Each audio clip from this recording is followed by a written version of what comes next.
was just watching a Karen video, and the lady was being racist towards a Spanish person. And the lady, though, who the Spanish lady is recording and like walking up to the lady and screaming, like, "Oh, so I'm a bitch? That's how you feel?"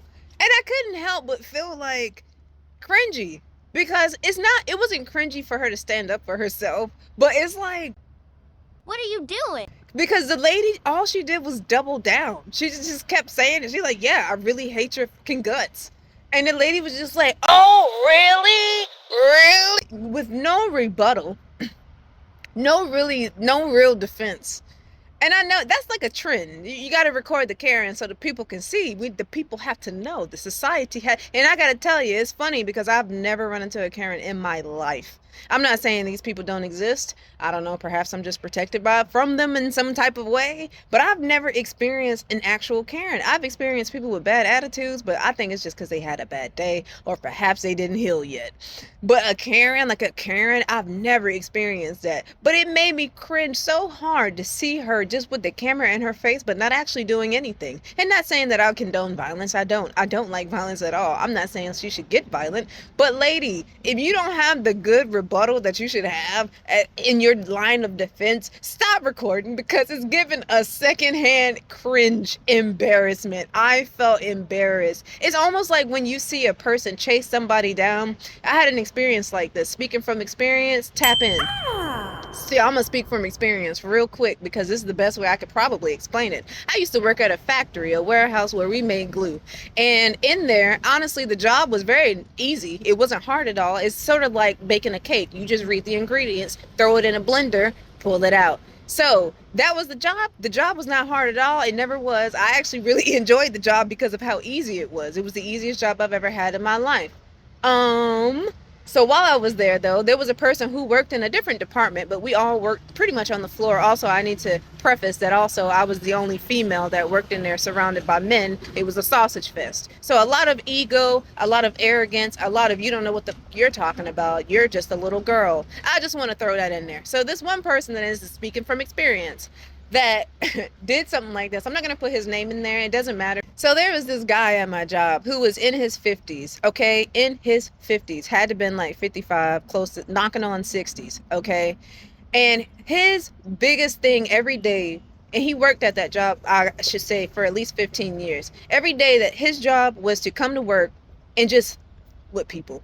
Just mess with them. Just belittle them, tell them what to do, even if it was the wrong thing, to get them in some sort of trouble so they can get fired. Because this was the type of job that you would come in as a temp. You know what I'm saying? You had to be temp for whatever how long, and then they will hire you on. That every job is not like that, but it was that type of job. So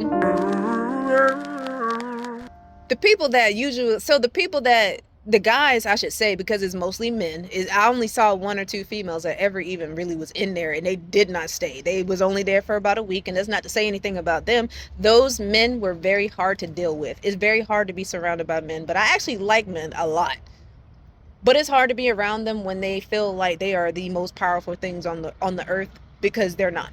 So but this guy, people would come, temps and stuff like that. He would just set them up, or he would bait people. He liked rage bait, the thing that people love so much on the internet. I don't know why, but that's what he did. But in real life, he would walk up to you and just say whatever, because he knew your buttons, because you allowed him to see them. He's also an observer. He watches people to see, like, what do they do, how do they move. And the thing is like, man, you work at a factory. I'm gonna need you to go do your job. I don't know, why is this a playground for you, for entertainment, to make men and women feel like nothingness? Is it because you feel like nothing? Probably. So one day this man got me. This was before I learned who I was. This was when I was still people pleasing to the absolute max, and also just insecure. So we were discussing something, and I don't know what it is that we were talking about. I have no idea, a long time ago. But what I know is, before I knew it, I was chasing this man, arguing with him. This man had me by a leash. We walked from inside the building all the way to the outside of the building. I'm by his car when I realized I look like a fucking idiot. And that was the last time I ever spoke to him because I truly understood, first of all, how much power he has. Because then I started thinking about all the other people that he kind of would bait. And it always was like that. He would get them so mad. And that day he got me so mad. And I was so embarrassed, y'all. The cringe.